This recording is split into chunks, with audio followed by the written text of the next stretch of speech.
UP police constable exam 2026 के 9 June first paper का analysis आ गया है। तो फटाफट से सभी बच्चे जिन्होंने एग्जाम दिया है अभी, सारे बच्चे अपने मार्क्स को जरूर चेक कर लेंगे कि कितने नंबर आए हैं जीके और जीएस में। तो क्वेश्चंस की स्टार्टिंग करते हैं। उसके पहले हम जान लेते हैं कि क्वेश्चन पेपर कैसा आया था।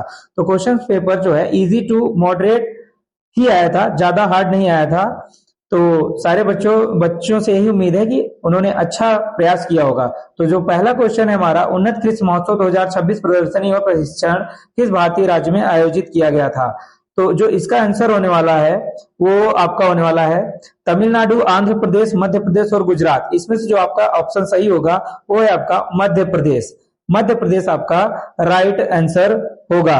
अगला क्वेश्चन है, इंडिया फॉर इंडियंस नामक पुस्तक किसने लिखी थी? इंडिया फॉर इंडियंस नामक पुस्तक लिखी थी चितरंजन दास ने। इंडिया फॉर इंडियंस नामक पुस्तक लिखी थी चितरंजन दास ने। ऑप्शन बहुत सारे हैं, लाला लाजपत राय, बाल गंगाधर तिलक, विपिन चंद्रपाल, लेकिन इसमें जो करेक्ट उत्तर होगा आपका आंसर वो होगा चितरंजन दास। नेक्स्ट क्वेश्चन है आपका, दिसंबर 2025 तक साइबर स्वच्छता केंद्र के अंतर्गत डिजिटल जनसंख्या का कितना प्रतिशत कवर किया गया था? तो इसका जो आंसर होने वाला है वो आपका होने वाला है आंसर नंबर सी। वो आपका होने वाला है आंसर नंबर सी। तो आंसर नंबर सी जो है वो आपका राइट आंसर होगा, यानी कि 98% आपका राइट आंसर होने वाला है। नेक्स्ट क्वेश्चन की तरफ बढ़ते हैं। नेक्स्ट क्वेश्चन यानी कि हमारा चौथा क्वेश्चन है, यूनेस्को विश्व धरोहर स्थल ओपर्टी का ऐतिहासिक केंद्र किस देश में स्थित है? किस देश में स्थित है? तो ऑप्शन है हमारे फ्रांस, पुर्तगाल, इटली और स्पेन। लेकिन इसमें जो हमारा सही होगा वो ऑप्शन नंबर बी पुर्तगाल सही होगा। वो ऑप्शन नंबर बी पुर्तगाल सही होने वाला है। तो नेक्स्ट क्वेश्चन की तरफ, क्वेश्चन नंबर 5 की तरफ बढ़ते हैं। क्वेश्चन नंबर 5 में पूछा गया है, भूटान में आधिकारिक तौर पर कौन सी मुद्रा का उपयोग किया जाता है? तो भूटान में आधिकारिक तौर पर कौन सी मुद्रा का प्रयोग किया जाता है? तो इसमें है भूटानी गुल्ट्रम, भूटानी रुपया, भूटानी डॉलर और भूटानी टका। तो इसमें जो आंसर होने वाला है वो होने वाला है आपका आंसर नंबर 1 भूटानी गुल्ट्रम।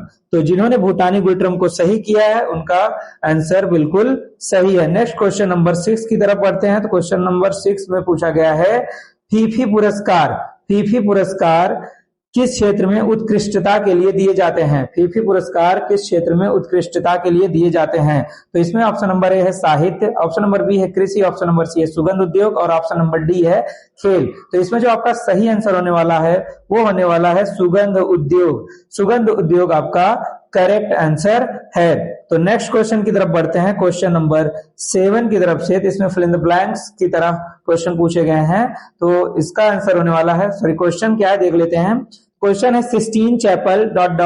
में स्थित है। सिस्टीन चैपल कहां पर स्थित है? तो इसका आंसर होगा आपका सिस्टीन चैपल वेटिकन सिटी में स्थित है। सिस्टीन चैपल आपका वेटिकन सिटी में स्थित है। नेक्स्ट क्वेश्चन, क्वेश्चन नंबर 8 की तरफ बढ़ते हैं। तो क्वेश्चन नंबर 8 आपका है, भारत की पहली प्रमुख सेमीकंडक्टर असेंबली टेस्ट और पैकेजिंग यानी कि एटीएमपी सुविधा का उद्घाटन इनमें से किस तिथि को हुआ था? 7 अप्रैल 2026, ऑप्शन नंबर बी है 15 मार्च 2026, ऑप्शन नंबर सी है 28 फरवरी 2026 और ऑप्शन नंबर डी है 15 अप्रैल 2026। तो इसमें आपका जो करेक्ट आंसर होने वाला है वो होने वाला है 8 का सी, यानी कि 28 फरवरी 2026 को 26 का आपका करेक्ट आंसर है। तो नेक्स्ट क्वेश्चन, क्वेश्चन नंबर 9 की तरफ बढ़ते हैं। क्वेश्चन नंबर 9 है, बुद्ध बनने से पहले सिद्धार्थ गौतम की पत्नी का क्या नाम था? बुद्ध बनने से पहले सिद्धार्थ गौतम की पत्नी का क्या नाम था? तो ऑप्शन नंबर है महामाया, गौतमी, यशोधरा और सुजाता। इन चारों में सबसे जो राइट आंसर होगा वो आपका होगा यशोधरा। वो आपका होने वाला है यशोधरा का। तो नेक्स्ट क्वेश्चन आपका है, नेक्स्ट क्वेश्चन है, निम्नलिखित में से कौन सा अलैंगिक जनन की विधि नहीं है? निम्नलिखित में से कौन सा अलैंगिक जनन की विधि नहीं है? निषेचन, द्विखंडन, कायिक प्रवर्धन और मुकुलन। तो इसमें जो आपका करेक्ट आंसर होने वाला है वो होने वाला है निषेचन। वो आपका होगा निषेचन। नेक्स्ट क्वेश्चंस की तरफ बढ़ते हैं। क्वेश्चन नंबर 11 की तरफ बढ़ते हैं। तो भारत में प्रत्येक वर्ष संविधान दिवस किस तिथि को मनाया जाता है? तो भारत में प्रत्येक वर्ष संविधान दिवस आपको किस तिथि को मनाया जाता है? ऑप्शन नंबर ए है 2 अक्टूबर, बी है 26 जनवरी, सी है 26 नवंबर और डी है 15 अगस्त। तो संविधान दिवस मनाया जाता है, सबको पता है, 26 नवंबर को संविधान दिवस मनाया जाता है 26 नवंबर को। तो option number C is the correct option. Next है 11 के बाद आपका क्वेश्चन नंबर 12। क्वेश्चन नंबर 12 में पूछा गया है भारतीय अंतरिक्ष अनुसंधान संगठन इसरो की स्थापना कब हुई थी। बहुत ज्यादा इंपॉर्टेंट क्वेश्चन है, मोस्ट इंपॉर्टेंट क्वेश्चन है कि इसरो की स्थापना कब हुई थी। तो इसरो की स्थापना हुई थी 15 अगस्त 1969 को, 20 जून 1980 को, 26 जनवरी 1962 को या 14 मई 1975 को। इसमें से आपका करेक्ट ऑप्शन जो होगा वो होगा 15 अगस्त 1969 को, 15 अगस्त 1969 को हुई थी। नेक्स्ट क्वेश्चन की तरफ हम बढ़ते हैं, क्वेश्चन नंबर 13 की तरफ। तो निम्नलिखित में से कौन सी भारतीय फिल्म ऑस्कर 2026 में सर्वश्रेष्ठ अंतरराष्ट्रीय फीचर फिल्म श्रेणी के लिए शॉर्टलिस्ट की गई थी। तो इसमें है द लंच बॉक्स, RRR, गली बॉय या होम बाउंड। तो इसमें जो करेक्ट आंसर आपका होगा, सभी लोग जानते होंगे कि इस बार होम बाउंड को ऑस्कर की लिस्ट में रखा गया था। किस फिल्म को? होम बाउंड को। यदि होम बाउंड आपने देखी है तो कमेंट में जरूर लिखिएगा कि होम बाउंड सीरीज जो है, मूवी जो है आपने देख रखी है। नेक्स्ट क्वेश्चन की तरफ बढ़ते हैं, क्वेश्चन नंबर 14 की तरफ। तो भारत में गुलाबी क्रांति का संबंध निम्नलिखित से है, यानी कि निम्नलिखित में से किससे है गुलाबी क्रांति? चमड़ा प्रसंस्करण, गेहूं प्रसंस्करण, दूध प्रसंस्करण या मांस और मुर्गी प्रसंस्करण। तो पिंक जो क्रांति है, गुलाबी क्रांति का संबंध है आपका मीट एंड पोल्ट्री प्रोसेसिंग, यानी कि मांस और मुर्गी प्रसंस्करण से। मांस और मुर्गी प्रसंस्करण से, यानी 14 का आपका डी सही ऑप्शन है। नेक्स्ट क्वेश्चन की तरफ बढ़ते हैं, क्वेश्चन नंबर 15 में। तो भारत में राष्ट्रव्यापी जीएसटी का विचार सर्वप्रथम अप्रत्यक्ष करों पर द्वारा वर्ष 2000 में प्रस्तावित किया गया था, यानी किसके द्वारा प्रस्तावित किया गया था? तो इसमें है वित्त आयोग, योजना आयोग, केलकर टास्क फोर्स या आरबीआई समिति। इसमें जो आपका करेक्ट ऑप्शन होगा वो होगा केलकर टास्क फोर्स के द्वारा, केलकर टास्क फोर्स के द्वारा। नेक्स्ट है क्वेश्चन नंबर 16 में पूछा गया है कर्नाटक संगीत परंपरा जो भारतीय शास्त्रीय संगीत की दो मुख्य प्रणालियों में से एक है, मुख्यतः भारत के किस भाग में प्रचलित है? मुख्यतः भारत के किस भाग में प्रचलित है? तो इसमें ऑप्शन है पूर्वोत्तर भारत, दक्षिण भारत, पूर्वी भारत और उत्तर भारत। तो इसमें जो आपका करेक्ट ऑप्शन होगा वो होगा दक्षिण भारत, वो आपका होगा दक्षिण भारत। नेक्स्ट क्वेश्चन की तरफ बढ़ते हैं। नेक्स्ट क्वेश्चन है हमारा 17, लक्षद्वीप द्वीप समूह किस सागर में स्थित है? लक्षद्वीप द्वीप समूह किस सागर में स्थित है? लाल सागर, बंगाल की खाड़ी या अंडमान सागर या अरब सागर। तो इसमें जो आपका आंसर होगा वो होगा अरेबियन सी, वो होगा आपका अरेबियन सी। नेक्स्ट क्वेश्चन की तरफ बढ़ते हैं, क्वेश्चन नंबर 18 की तरफ बढ़ते हैं। तो भारत के किस क्षेत्र में संतूर वाद्य यंत्र परंपरागत रूप से बजाया जाता है? तो संतूर वाद्य यंत्र किस क्षेत्र में परंपरागत रूप से बजाया जाता है? तो बंगाल की तरफ या राजस्थान, पंजाब या कश्मीर। तो इसमें से जो आपका करेक्ट ऑप्शन होगा वो होगा आपका डी, 18 का आपका होगा डी, यानी कि कश्मीर में संतूर वाद्य यंत्र परंपरागत रूप से बजाया जाता है। नेक्स्ट क्वेश्चन की तरफ बढ़ते हैं। हमारा नेक्स्ट क्वेश्चन है महाराणा प्रताप और अकबर की सेनाओं के बीच लड़े गए प्रसिद्ध युद्ध का युद्ध स्थल था? खानवा का, तराइन का, हल्दी घाटी का, पानीपत का। तो ये सभी को पता है कि महाराणा प्रताप और अकबर की सेना जो लड़ी थी वो हल्दी घाटी के युद्ध में ही लड़ी थी, हल्दी घाटी में। ठीक है, तो हल्दी घाटी का युद्ध हुआ था, तो यानी कि 19 का आपका सी नंबर सही होगा। नेक्स्ट क्वेश्चन की तरफ मूव करते हैं। तो नेक्स्ट क्वेश्चन हमारा है 20, भूटान अपनी सीमा कितने भारतीय राज्यों के साथ साझा करती है? 5, 4, 3 या 6। भूटान अपनी सीमा कितने भारतीय राज्यों के साथ साझा करती है? तो इसका जो ऑप्शन सही होगा वो होगा आपका बी नंबर, यानी कि 4 सीमाओं के साथ, जिसमें से आते हैं अरुणाचल प्रदेश, असम, सिक्किम और वेस्ट बंगाल। अरुणाचल प्रदेश, असम, सिक्किम और वेस्ट बंगाल। तो ये हो गए 4 प्रदेश। तो 20 का option number B is the correct option. Next question की तरफ बढ़ते हैं। तो नेक्स्ट क्वेश्चन है 21, 2026 में एआई आधारित भाषा मॉडल भारत जेन को निम्नलिखित में का समर्थन करने के लिए डिजाइन किया गया था। किस चीज का समर्थन करने के लिए डिजाइन किया गया था? तो आपका ऑप्शन है केवल अंग्रेजी, 22 से अधिक भारतीय भाषाओं के लिए, केवल विदेशी भाषाओं के लिए, या केवल हिंदी के लिए। तो क्वेश्चन नंबर 21 का सही होगा option number C. Option number sorry, इसमें आपका सही होगा बी। ठीक है, ऑप्शन नंबर बी, 22 से अधिक भारतीय भाषाओं के लिए, 22 से अधिक भारतीय भाषाओं के लिए। नेक्स्ट क्वेश्चन की तरफ बढ़ते हैं। तो नेक्स्ट क्वेश्चन हमारा है क्वेश्चन नंबर 22। अंतरराष्ट्रीय प्रवासन संगठन आईओएम का मुख्यालय कहाँ स्थित है? आईओएम का मुख्यालय कहाँ स्थित है? जिनेवा, पेरिस, न्यूयॉर्क या वियना में? तो अंतरराष्ट्रीय प्रवासन संगठन यानी आईओएम का मुख्यालय स्थित है जिनेवा में। नेक्स्ट क्वेश्चन की तरफ बढ़ते हैं। तो next question number 23। The chapter black acid attack के बाद के जीवन को गहराई से चित्रित करने वाली कहानी के लेखक हैं यू आर आनंद मूर्ति, संतोष शिवराज, गुरदयाल सिंह या बुशरा रहमानी? तो इसमें जो आपका करेक्ट आंसर होगा वो होगा आपका बुशरा रहमानी। नेक्स्ट क्वेश्चन की तरफ बढ़ते हैं। Question number 24। अर्थव्यवस्था के सेवा क्षेत्र को इस नाम से भी जाना जाता है, प्राथमिक क्षेत्र, द्वितीयक क्षेत्र, तृतीयक क्षेत्र या कृषि क्षेत्र? तो किस नाम से भी जाना जाता है? आपका जाना जाता है तृतीयक क्षेत्र के नाम से भी जाना जाता है, तृतीयक क्षेत्र के नाम से भी जाना जाता है। Next question number 25। प्रत्येक वर्ष अंतरराष्ट्रीय श्रमिक दिवस कब मनाया जाता है?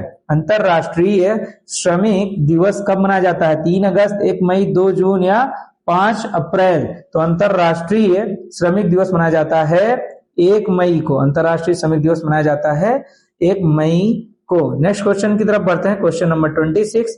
प्रशासनिक सुविधा के लिए उत्तर प्रदेश का आगरा जिला कितने विकास खंडों में विभाजित है? यानी कि for administrative convenience Agra district of Uttar Pradesh divided into how many development blocks? तो 12 है, 16 है, 13 है और 15 है। तो इसमें जो आपका करेक्ट ऑप्शन होगा, करेक्ट आंसर होगा 15 यानी कि 15। तो नेक्स्ट क्वेश्चन नंबर 27 की तरफ बढ़ते हैं। तो क्वेश्चन नंबर 27 में पूछा गया भारतीय संविधान का कौन सा अनुच्छेद गिरफ्तारी और हिरासत से सुरक्षा की गारंटी देता है? तो इसमें ऑप्शन नंबर है अनुच्छेद 32, अनुच्छेद 22, अनुच्छेद 27 एंड अनुच्छेद 53। तो इसमें आपका जो करेक्ट ऑप्शन होगा यानी करेक्ट अनुच्छेद होगा और अनुच्छेद 22, अनुच्छेद 22 आपका करेक्ट ऑप्शन होगा। तो नेक्स्ट क्वेश्चन नंबर 28 की तरफ बढ़ते हैं। कौन सी गैस को आमतौर पर लाफिंग गैस के नाम से जाना जाता है? तो अमोनिया, नाइट्रस ऑक्साइड, ऑक्सीजन या कार्बन डाइऑक्साइड? तो सभी को पता, वेरी इजी क्वेश्चन है। इसमें आपका जो आंसर होगा नाइट्रस ऑक्साइड, वो होगा आपका नाइट्रस ऑक्साइड को लाफिंग गैस के नाम से भी जाना जाता है।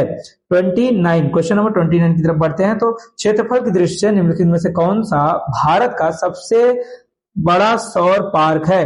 भादला सौर पार्क, कासरगोड सौर पार्क, वनकल सौर पार्क या रीवा अल्ट्रा मेगा सौर पार्क? तो इसमें जो है आपका जो सही होगा भाडला सौर पार्क, यानी कि option number A is the correct option. Next question की तरफ बढ़ते हैं। Question number 30। विश्व बॉक्सिंग फ्यूचर्स कप 2026 का आयोजन कब हुआ था? तो इसमें है सियोल, बीजिंग, टोक्यो, सॉरी कहां हुआ था पूछा गया है। तो सियोल, बीजिंग, टोक्यो या बैंकॉक? तो यानी कि क्वेश्चन नंबर 30 का जो ऑप्शन होगा, जो सही होगा वो होगा बैंकॉक में हुआ था। कहां पे हुआ था? बैंकॉक में हुआ था। 30 का option number D is the correct option. Next question की तरफ बढ़ते हैं। क्वेश्चन नंबर 31 है श्री अब्दुल गनी अब्दुल्ला भाई कुरैशी को 2008 में किस पुरस्कार से सम्मानित किया गया था? कबीर पुरस्कार, अर्जुन पुरस्कार, भटनागर पुरस्कार या द्रोणाचार्य पुरस्कार? तो इनको सम्मानित किया गया था कबीर पुरस्कार से, यानी कि 31 का option number is the correct option. 32 की तरफ बढ़ते हैं। तो भारतीय संविधान की प्रस्तावना में प्रयुक्त शब्द बद्धता किस बात को सुनिश्चित करना चाहता है? बद्धता किस बात को सुनिश्चित करना चाहता है? वाक और अभिव्यक्ति की स्वतंत्रता, व्यक्ति की गरिमा और राष्ट्रीय एकता और अखंडता को, या नागरिकों के बीच आर्थिक समानता या चुनाव में राजनीतिक न्याय को? तो इसमें जो है बद्धता है वो व्यक्ति की गरिमा और राष्ट्र की एकता और अखंडता को सुनिश्चित करना चाहता है, यानी कि ये है dignity of the individual and the unity and integrity of the nation, यानी कि व्यक्ति की गरिमा और राष्ट्रीय एकता और अखंडता को सुनिश्चित करना चाहता है। नेक्स्ट क्वेश्चन की तरफ बढ़ते हैं। नेक्स्ट क्वेश्चन नंबर 3, कौन सा संगठन भारत में वार्षिक सकल घरेलू उत्पाद जीडीपी का पहला अग्रिम अनुमान जारी करता है? ऑप्शन है भारतीय प्रतिभूति और विनिमय बोर्ड, नीति आयोग, भारतीय रिजर्व बैंक या राष्ट्रीय सांख्यिकी कार्यालय। तो क्वेश्चन नंबर 33 का जो होगा आपका करेक्ट आंसर होगा ऑप्शन नंबर डी, राष्ट्रीय सांख्यिकी कार्यालय यानी कि NSO। चलिए नेक्स्ट क्वेश्चन की तरफ बढ़ते हैं। क्वेश्चन नंबर 34, प्रसिद्ध चित्तौड़गढ़ किला किस राज्य में स्थित है? प्रसिद्ध चित्तौड़गढ़ किला किस राज्य में स्थित है? गुजरात, राजस्थान, उत्तर प्रदेश या मध्य प्रदेश? तो सबको पता है चित्तौड़गढ़ जिला स्थित है राजस्थान में। किस राज्य में स्थित है? राजस्थान में। तो नेक्स्ट क्वेश्चन की तरफ बढ़ते हैं। क्वेश्चन नंबर 34, जनसांख्यिकी संक्रमण के तीसरे चरण के दौरान क्या होता है? प्रजननशीलता और मृत्यु दर में उल्लेखनीय गिरावट होती है, युद्ध के दौरान जनसंख्या में गिरावट, जन्म और मृत्यु दर दोनों उच्च रहती हैं, जनसंख्या में कोई बदलाव नहीं होता है। तो 35 का आपका होगा A, option number A is the correct option. प्रजननशीलता और मृत्यु दर में उल्लेखनीय गिरावट यानी फर्टिलिटी एंड मोर्टेलिटी में। नेक्स्ट है आपका question number 36, Madras native association की स्थापना हुई थी 1852 में, 1848 में, 1865 में, 1872 में? तो 1852 में ऑप्शन नंबर ए आपका करेक्ट आंसर होगा। मद्रास नेटिव एसोसिएशन की स्थापना MNA की स्थापना हुई थी 1852 में। और क्वेश्चन नंबर नेक्स्ट है क्वेश्चन नंबर 37, C6 एनर्जी के उत्पाद जैसे कि फिल्में, कोटिंग्स और स्ट्रा मुख्य रूप से इन्हें बदलने के लिए उपयोग किए जाते हैं। धातु के उत्पाद, कागज की वस्तुएं, एकल उपयोग वाले प्लास्टिक या कांच की सामग्री। तो 37 में आपका option number C is the correct option, एकल उपयोग वाले plastic. Next question, question number 38 जो कि लास्ट क्वेश्चन है, एग्जाम में पूछा गया था। तो इसमें जो आपका करेक्ट ऑप्शन होगा आप लोग कमेंट्स में भी लिखिएगा। निम्नलिखित में से कौन सा दस्तावेज भारत से वस्तुओं के निर्यात के लिए आवश्यक है? मतदाता पहचान पत्र, बिजली बिल, जन्म प्रमाण पत्र या आयात निर्यात कोड? तो भारत से वस्तुओं के निर्यात के लिए आवश्यक है आयात निर्यात कोड। तो आज के ये 38 क्वेश्चन पूछे गए थे जीके और जीएस को मिला करके शिफ्ट फर्स्ट में। तो जितने भी बच्चों ने अभी तक देखा है, जितने भी एस्पिरेंट्स ने अभी तक देखा है, सभी बच्चे कमेंट्स करेंगे कि उनका कितना क्वेश्चन सही है। तो अभी मिलते हैं हम लोग नेक्स्ट वीडियो में, और ऐसे ही सारे एग्जाम्स के लिए अपडेटेड रहने के लिए आप लोग चैनल को सब्सक्राइब और जरूर कर दीजिए, और ये वीडियो अच्छी लगी हो तो लाइक जरूर कर दीजिएगा। अब मिलते हैं नेक्स्ट वीडियो में। जय हिंद, जय भारत।